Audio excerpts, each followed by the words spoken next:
All right, welcome back to the deep dive. Today, we're going to explore Christian von Ehrenfels. Maybe not a household name, but his work has had a lasting impact, That's for sure. especially when you think about Gestalt qualities, which is still very much relevant today, and his perspectives on value theory, also sexual ethics, mathematics, even cosmology. Ehrenfels, he was a real independent thinker. Mm-hmm. He really engaged with big thinkers like Brentano, Mignon, also the Austrian economists, the evolutionary theorists. But he always kept his critical distance. He forged his own path, really. He was also very attuned to kind of the social and cultural issues of his time. Yeah. And what makes Ehrenfels particularly interesting for us as philosophers, is his position in that whole intellectual landscape of late 19th and early 20th century Austria. He's not just some minor figure. His ideas are right in the mix with the development of phenomenology, Gestalt psychology, and these big debates on value theory going on in Austria at the time. And his ties to and departures from people like Brentano and Mignon. I mean, this gives us a really fascinating way to look at how philosophical thought changed and evolved during that time. So, with your background, I think tracing those connections and those differences should bring up some pretty interesting insights. Yeah, absolutely. And so to kind of guide us through all of this rich material, we'll be using the Stanford Encyclopedia of Philosophy entry on Ehrenfels. It's very comprehensive. So this will give us a really solid, authoritative basis for understanding his life and all his contributions, which are many and diverse. Yeah. Okay, so let's unpack this. Let's start by looking at the man himself. He was born Christian Julius Leopold Karl Freiherr von Ehrenfels. Yeah, that's a mouthful. Wow. Yeah, Baron. A baron. And he actually made a pretty striking decision early on. In 1882, he was only 23. He renounces his inheritance to pursue philosophy, poetry, and music. That's commitment. That's serious dedication to the life of the mind. Yeah, it really says a lot about his priorities. That early renunciation, it really points to a deep intrinsic motivation. This guy was drawn to intellectual and artistic pursuits over material concerns, over what society expected of him. Yeah. And his path after that was also really interesting. Yeah. So he first studied agriculture in 1877. But then by 1879, 1880, he'd switched to philosophy at the University of Vienna. Yeah, and what a time and a place to be studying philosophy. Talk about an intellectual environment. He had Franz Brentano, Yeah. obviously, but also people like Thomas Masaryk and at that time, young Alexis Meinong. Wow. He also got to hear Franz Exner, Ludwig Boltzmann, and Ernst Mach. I mean, it was a real hotbed of intellectual activity. Yeah, and it wasn't just philosophy that really fascinated him. He was also very involved in music. He studied composition with Anton Bruckner, and he developed a deep admiration for Richard Wagner. He even wrote librettos for operas. In that Wagnerian style, you can almost imagine him going on a pilgrimage to Bayreuth in 1882 for the premiere of Wagner's Parsifal. It's a beautiful image. Yeah, but here's where it gets interesting. That experience actually led to some disillusionment with Wagner as a person, although his admiration for Wagner's art, that continued. But it also kind of led him to realize that maybe his own musical talents, they wouldn't reach those heights. So he really dedicated himself to philosophy. That's fascinating. I mean, that disillusionment with Wagner is a very interesting turning point, right? I mean, it shows us that Ehrenfels had a critical mind, a discerning mind. He wasn't going to just blindly follow even people he admired. And it's quite telling that right after that, his philosophical interest kind of shifted away from his first mentor, Brentano, and towards the ideas of this kind of up-and-coming Alexius Meinong. Meinong, who had also studied under Brentano, was already developing his own philosophical system, especially when it came to the theory of relations. Ehrenfels actually said later on that he was more drawn to Meinong's, what he called cumbersome search for truth, than to Brentano's, what he called smooth delivery. Wow. Which I think tells us a lot about his intellectual values. Rigor and depth over maybe a more polished or easily digestible presentation. And his close friendship with Alois Höfler, who was also a big Wagner fan and also leaned toward Meinong's philosophy, really underlines this intellectual connection. Yeah, for sure. And then following Meinong to Graz in 1884-85, after his military service, that was another really important step. It was there under Meinong's guidance that he did his doctoral work.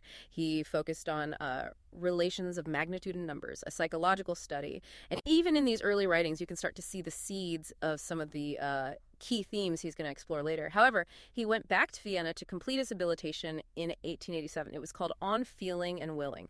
This was a very important work because it critiqued Brentano's ideas about emotions, and very importantly for us, it laid the groundwork for his own distinctive theory of value. So even while he's learning from these giants, he's actively engaging and challenging their ideas. That's right. And it's crucial to remember, as the Stanford Encyclopedia entry emphasizes, that Ehrenfels never really abandoned that fundamental Brentanian orientation. That idea that consciousness is always directed towards objects, that intentionality is at the heart of mental life, that remained really central to his thinking.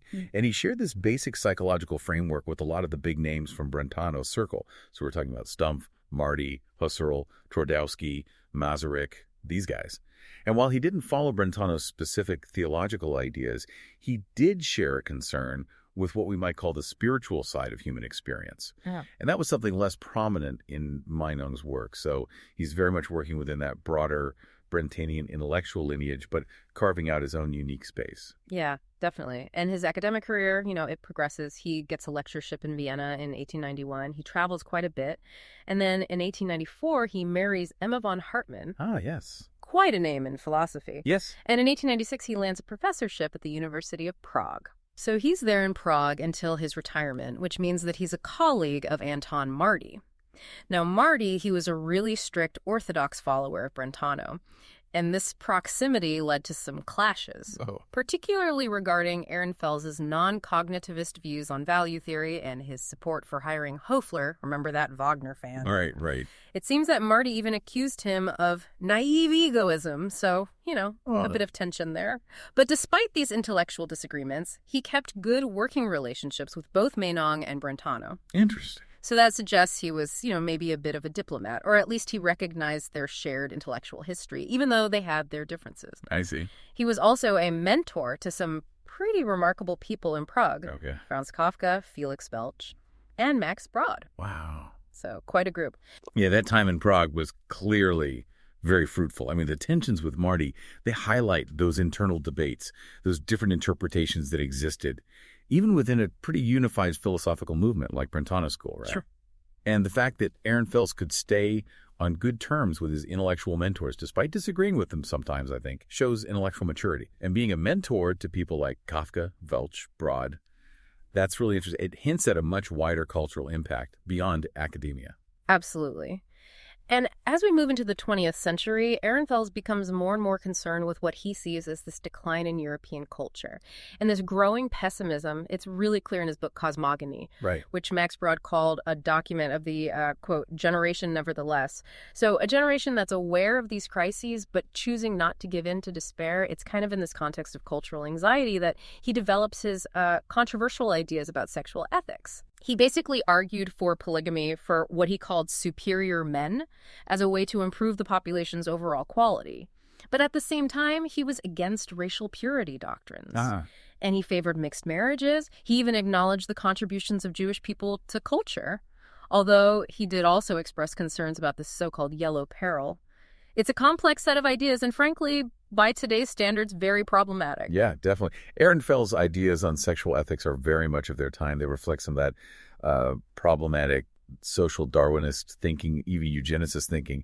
That was common back then. Right. His advocating polygamy for superior men and his fears of the yellow peril are, well, deeply troubling from a modern perspective, ethically speaking. But as philosophers, it's important to analyze these ideas in their historical context. To understand his arguments, even if we strongly disagree with the conclusions, his stated goal, was to preserve and improve the human species based on how he saw biological imperatives. And while his opposition to racial purity and his recognizing Jewish cultural achievements add some nuance, it doesn't make his ideas any less problematic. Yeah. It's a reminder of how philosophical ideas can be tangled up with and even used to justify social prejudices. Definitely. And ultimately, those ideas on sexual ethics didn't really catch on, and Ehrenfels himself seemed to lose interest in them. He then shifts his focus to developing a new religious framework. He felt that Christianity's reliance on faith and dogma over reason just wasn't working in the modern world. His vision was for a religion based on a rational, dualistic cosmogony. And here's where his earlier idea, the concept of Gestalt qualities, comes back in a really interesting way. He even saw applications of that Gestalt concept in mathematics. So he's really trying to build a whole new religious system on rational principles and using his own philosophical ideas. This just shows how ambitious he was intellectually and how deeply he engaged with these fundamental questions. His critique of traditional Christianity and his effort to build something new based on reason and dualistic cosmology, these reflect a broader intellectual trend at the time, searching for new meaning in a rapidly changing world, and that he saw the Gestalt concept as relevant to his mathematical and cosmological theories.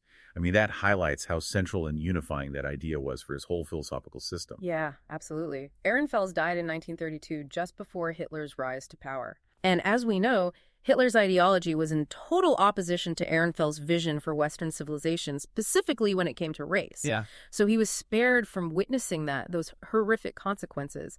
The Stanford Encyclopedia actually compares him to philosophers like Leibniz and Hume, who tackled those big, big questions about reality, as opposed to the more specialized focus you often see in philosophy today. That's an apt comparison. Yeah. Ehrenfels clearly wanted to understand the world, comprehensively, from how we perceive things to the very origins of the cosmos and how society is organized. Yeah. He wasn't afraid to ask those fundamental questions across all sorts of different areas. And like you said, his detailed analyses, especially in his work on Gestalt and value, show a real commitment to rigorous argument, even within these big overarching frameworks. Absolutely. Okay, so let's dive into Ehrenfels' most important and lasting contribution, the concept of Gestalt qualities. And as our source points out, his 1890 article Über Gestaltqualitäten, that is the foundational text in this area, his thinking was sparked by Ernst Mach's work on how we analyze sensations. Right. Especially Mach's observation that we perceive spatial forms and melodies directly, what Mach called tone shapes. Mach used the example of recognizing the same shape of a letter, even if the color changes. And he applied that term Gestalt to melodies because of this perceived sameness in the experience. Ehrenfels' key insight, building on Mach, was that our perception actively organizes sensory input, creating wholes that have properties you can't reduce to the individual parts. So it challenged the atomistic views of the mind. And what's so interesting for us as philosophers is how Ehrenfels takes those initial observations of Mach, which were mostly psychological, and turns them into a more systematic and philosophical concept. Yeah. He's also drawing on what's being discussed in Brentano's school about parts and wholes, the idea of relations, and the concept of higher-order objects, particularly in Meinong's theory of relations. Even Husserl, around the same time, is using terms like Gestalt and Gestalt moment. But it's really Ehrenfels who brings this all together, establishes the terminology that's going to be so influential. His work puts the psychology of Gestalt on the map, makes it a distinct and crucial area of study. For sure. And Ehrenfels' own deep involvement with music, his love of Wagner, and that intricate use of the leitmotif that probably played a big role in his thinking and in why he chose melodies as a key example. Yeah. You could even speculate about a connection to German idealism and romanticism through Wagner, with Ehrenfels kind of giving a psychological explanation for this idea of emergent wholes. It's interesting thought. But the fundamental question he asked was this: is a melody just the sum of its individual notes, or is it something qualitatively different? He was firmly against that mere sum view. And he agreed with Carl Stumpf's idea of sensory fusion, where individual elements come together to form a whole with new properties that come from the relations between those elements. That question cuts right to the heart of the issue. If a melody were just the sum of its notes, then changing the key would completely change what it is. Right. But we all recognize the same melody even when the notes are different. This really simple but powerful observation shows us there's something about the melody itself, a gestalt, that stays the same even when the sensory elements change. His rejection of that reductionist near-sum view is fundamental. It's the basis for his whole concept of gestalt qualities. Yeah. A unified entity that's more than just its parts. Absolutely. And this brings us to his definition of a Gestalt quality. Yeah. A positive content of presentation bound up in consciousness with the presence of complexes of mutually separable. That is, independently presentable elements. Okay. The underlying complex of these elements, he called that the foundation. He then made a crucial distinction between temporal and non-temporal Gestalt qualities. Okay. So, non-temporal Gestalt qualities like harmony or timbre, they have a foundation that can be present to our perception all at once.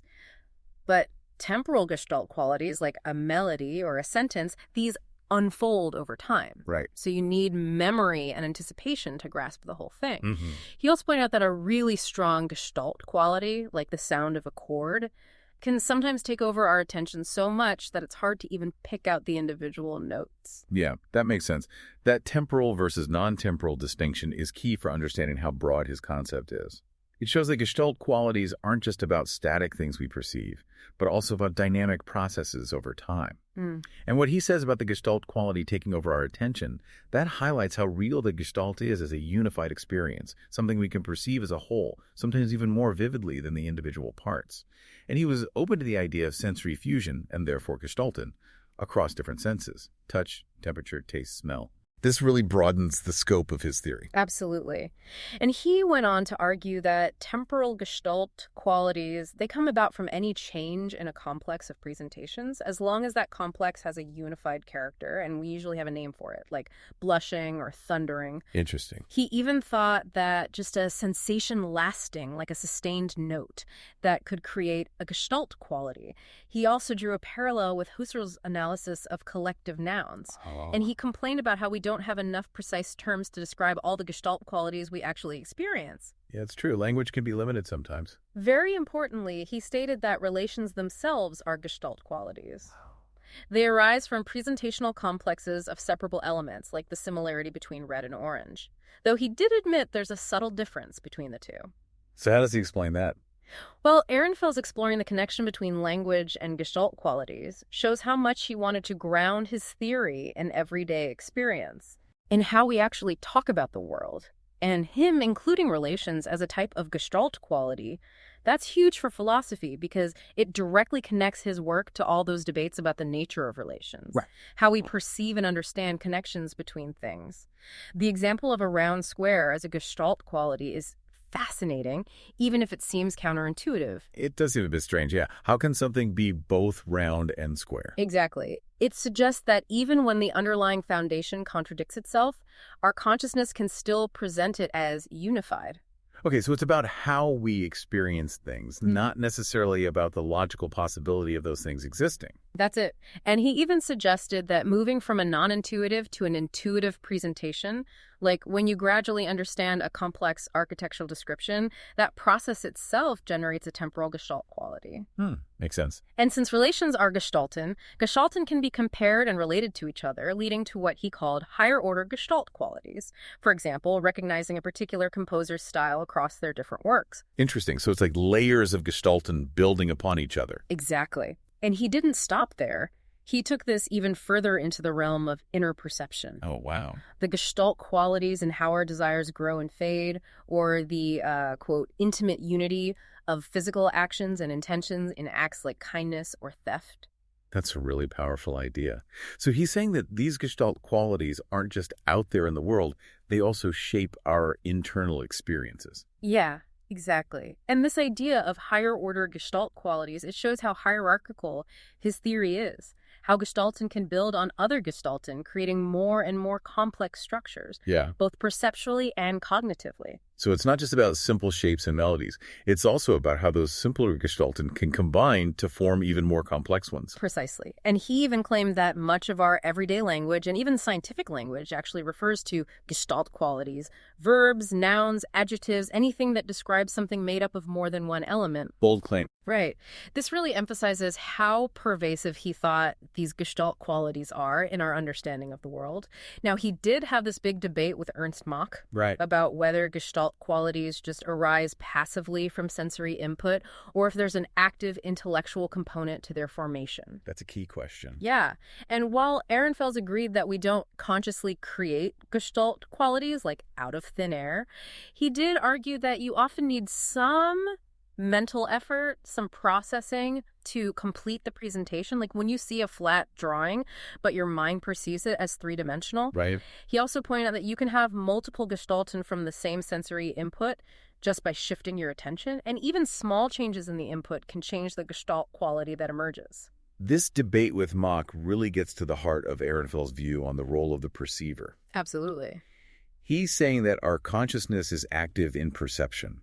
Our minds organize and interpret information, even if we're not doing it deliberately. That's it. And his insight that our attention can shift to reveal different Gestalten within the same sensory data, that's really important. Yeah. And it foreshadows those later studies on attention in Gestalt psychology. Yeah.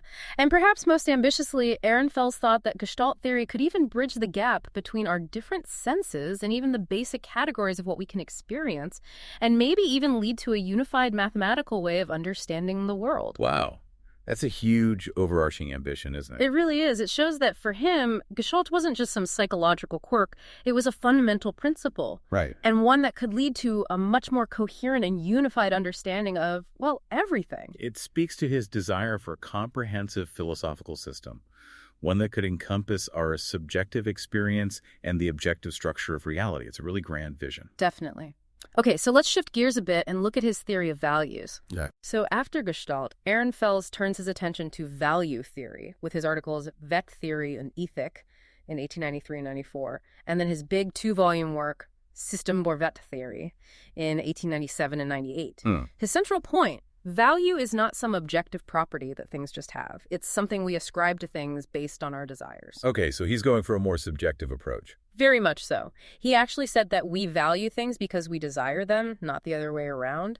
And he considered the usual idea of objective value to be kind of mystical. Interesting. So he's flipping the traditional perspective on its head, moving away from inherent value and towards a view where value is rooted in our desires. Exactly. And his critique of value as this mystical property, it reflects that trend in philosophy at the time of grounding concepts and experience. Right. Not appealing to things that can't be observed or tested. So he's trying to make philosophy more empirical, more grounded in what we can actually experience. Right. And he also criticized what he called the first school of Austrian value theory. Those economists like Karl Menger, Eugen von Boom-Bawerk, and Friedrich von Weiser, while he acknowledged their work on economic value, how indispensable something is for satisfying desires, Ehrenfels thought their focus was too narrow, limited to economics. He thought it missed all the other kinds of value we experience, like the sentimental value of a personal item, even if it has no economic use. So he's expanding the notion of value beyond just the economic realm. That's it. And he also took issue with Brentano's theory of value, which was more cognitive. Right. I remember Brentano said that something valuable is worthy of desire. Right. And that worthiness was determined by a rational consideration of the desire itself. But Ehrenfels, aligning with early Meinong here, rejected this idea of valuing being correct or incorrect. So he's pushing back against the idea that our values can be judged as right or wrong. Exactly. His engagement with these different value theories within the Austrian tradition shows just how complex these debates were.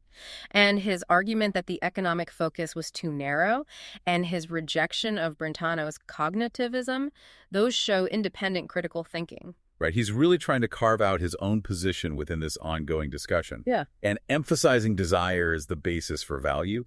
Well, that sets him apart from those who see value as inherent in the object itself, and also from those who emphasize reason in determining what we should value. Absolutely. A key point for Ehrenfels was this difference between feeling, so pleasure, and pain, and desire, meaning our wishing, striving, willing. He argued these aren't just different points on the same scale, but fundamentally different psychological categories. You can feel something without desiring it. Okay. And you can desire something without having strong feelings about it. I see. So he's saying you could, for example, feel sad about something but not necessarily want to change it. Yeah. Or you could really want something without feeling particularly happy or excited about it. That's right. And he insisted that it's our desires, not our feelings, that determine what we value. This put him at odds with Meinong, who focused more on feelings in his value theory. It's fascinating how these different thinkers are building on each other's work, but also disagreeing on some pretty fundamental points. Yeah, for sure. And Ehrenfels also rejected that Kantian idea that reason can dictate our desires. So he's saying reason can't tell us what to want. That's right. He said reason can help us figure out how to get what we want, but it can't actually tell us what we should want in the first place. That aligns with a more Humanian perspective, Yeah. where reason is sort of subservient to our passions. Absolutely. And while he didn't think that we only desire our own pleasure, Yeah. like hedonism, he did argue that getting what we want usually does lead to more pleasure than not getting it. That makes sense. He defined desiring something as desiring its existence or its availability, and that nothing stops us from getting it. Okay. He even recognized something called negative desires. What are those? Those are desires that something not exist. Interesting. So wanting something to go away or disappear. Exactly. But then in his later work on aesthetics, in a dialogue published after his death, he hinted at a somewhat different view. He suggested that absolute beauty comes from an intuitive grasp of a deeper lawfulness through feelings or sensations. That sounds almost mystical. Right. And this later view could be seen as him revising his earlier non-cognitivist stance on value. So maybe he's moving away from a purely subjective view of value, at least when it comes to art. It's possible. And it connects back to his Gestalt theory, that immediate grasp of unified wholes. He also tried, in his later years, to move beyond just describing value, metaethics, to actually developing a full-fledged ethical system, more normative ethics. That's a big step. So from saying what value is to saying what we ought to do, how we ought to live. Exactly. But those later attempts weren't as fully developed. It's a pity we don't have more of his thoughts on that. It is. Okay, let's wrap up by talking about Ehrenfels' lasting impact. As the Stanford Encyclopedia points out, his main contribution is without a doubt his concept of Gestalt. Yeah. His 1890 paper really got people talking. It was the first time anyone really thought deeply about how we perceive these complex, organized forms. And while his ideas did lead to other terms being used by other Brentano students, like Meinong's founded contents or Husserl's figural moments or moments of unity, Ehrenfels' own terminology and concepts were really influential. Yeah. They really shaped how we think about perception.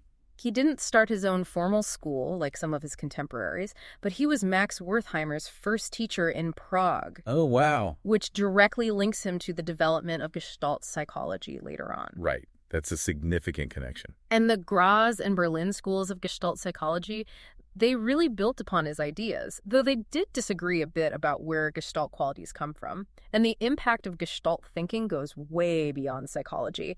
It influenced the philosophy of science, even Kuhn's idea that scientific theories can't really be compared directly. Right, that they're sort of incommensurable. Exactly. And it even affected the logical positivism of the Vienna Circle, where people like Carnap adopted a kind of holism that was influenced by Gestalt ideas.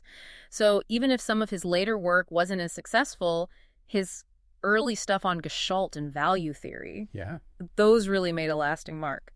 Ehrenfels' real legacy is in his fundamental contributions to understanding Gestalt. He gave us the framework, the terminology that shaped Gestalt psychology.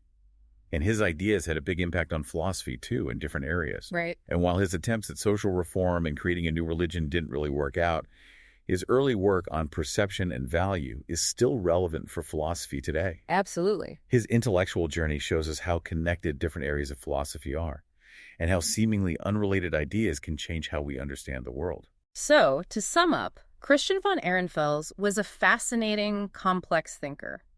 His work, especially his idea of Gestalt qualities, has had a profound influence on psychology and philosophy. And while some of his later ideas are controversial today, they give us a glimpse into the intellectual climate of his time. What's especially interesting for us as philosophers is how his main insight, the idea that the whole is more than the sum of its parts, can still be applied to contemporary debates. Yeah. Think about it in relation to Mariology, the philosophy of consciousness, even the philosophy of mind. Reading his work or exploring the research on it can really deepen our appreciation for his ideas. Absolutely. So here's a question for you to think about. In a world that's so focused on breaking things down, what can we learn from Ehrenfels' holistic perspective? That's something to ponder. Something to think about until our next deep dive. Thanks for joining us. Thank you.